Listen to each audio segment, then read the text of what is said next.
জানাচ্ছি। আজ আমাদের সাথে উপস্থিত রয়েছেন নিরাপত্তা বিশ্লেষক কর্নেল মোহাম্মদ আব্দুল হক। কর্নেল হক, আমাদের মাল্টিমিডিয়া স্টুডিওতে আপনাকে স্বাগত জানাচ্ছি।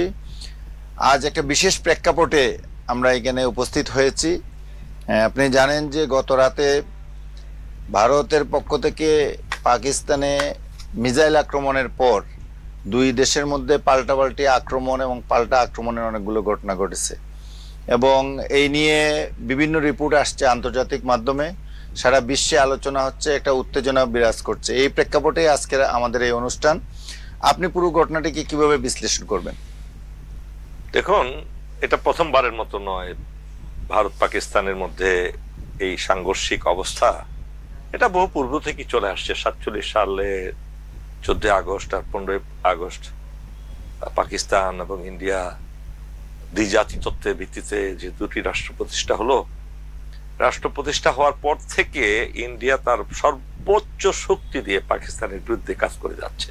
তৎকালীন দুটো পাকিস্তান ছিল, দুই প্রান্তে দুটো, অর্থাৎ ইন্ডিয়ার দুই পাশে দুটো, এবং আবার তৎকালীন পূর্ব পাকিস্তানের উত্তর দক্ষিণ দিকে, উত্তর পূর্ব দিকেও আবার একটা বিশাল ইন্ডিয়ার অংশ রয়েছে। ইন্ডিয়া সেই শুরু থেকেই এই দেশ দুটোকে তাদের শত্রু দেশ হিসেবে চিহ্নিত করেছে। অ্যাপারেন্টলি তারা বন্ধুত্ব দেখায় যে নেইবারিং কান্ট্রি, কিন্তু তাদের আদর্শিক যে একটা বিশ্বাস, সেটা দিয়ে কখনো তৎকালীন উভয় পাকিস্তানকে, অর্থাৎ পাকিস্তান, নিখিল পাকিস্তানকে তারা কখনো বন্ধু রাষ্ট্র হিসেবে ভাবতে পারতো না, এখনো না। পাকিস্তান যেটা এখন রাষ্ট্র, এটা কিন্তু সামরিকভাবে একটা শক্তিশালী রাষ্ট্র, যে যত কথাই বলুন, যেহেতু পারমাণবিক শক্তি শুধু না, পাকিস্তানের লোকটা ইউনিক। তারা একটা যে কোনো যুদ্ধের ময়দানে তারা ইউনিটি আছে, ইন্ডিয়াতে যেটা নাই। ইন্ডিয়ার বিভিন্ন জাতি গোত্রে বিভক্ত হয়ে তারা কিন্তু তাদের দেশ চালাচ্ছে। যুদ্ধক্ষেত্রে ইন্ডিয়ার শক্তিটাকে অনেক ভাগে বিভক্ত হয়ে যায়, অনেকভাবে বিভক্ত হয়ে যায়। যেমন আপনাকে উদাহরণ দেই, আপনি এবং আমরা দুইজনই শত্রু পরস্পরের।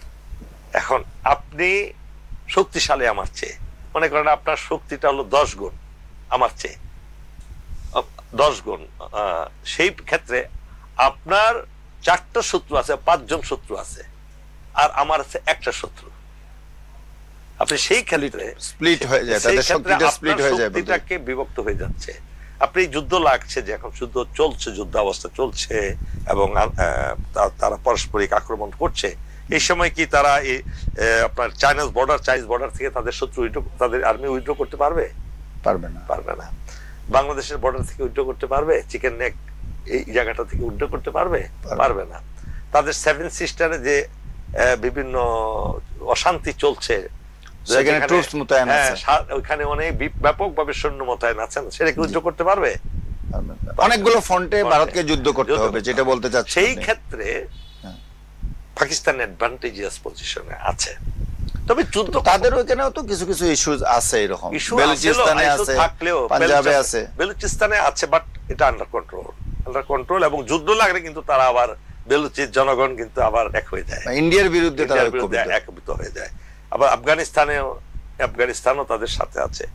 এই পরিস্থিতিতে যত ভালো কিংবা মন্দই হোক না কেন, যুদ্ধ লাগলে কোনো কারণেই সেটা কোনো দেশের জন্য মঙ্গল হতে পারে না। সেটা তাদের প্রতিবেশী দেশকে এফেক্ট করে, সারা বিশ্বকে এফেক্ট করে। আল্লাহ না করুক যদি পারমাণবিক হামলা করে বসে, তাহলে কিন্তু বাংলাদেশ আমরা রক্ষা পাবো না। সেজন্য এই যুদ্ধ থেকে বাঁচার জন্য অবশ্যই আলোচনায় যেতে হবে। তবে ইন্ডিয়ার যে হিনিয়াস উদ্দেশ্য, যুদ্ধটা কিন্তু ইন্ডিয়াই বাঁধাচ্ছে। এখন যদি আমরা বলি, পেহেলগাঁওয়ে যে 22শে এপ্রিল যে ঘটনাটি ঘটলো, যে 26 জন পর্যটক, এটা জম্মু ও কাশ্মীর, ভারত অধ্যুষিত জম্মু ও কাশ্মীরের ভিতরে ঘটনা,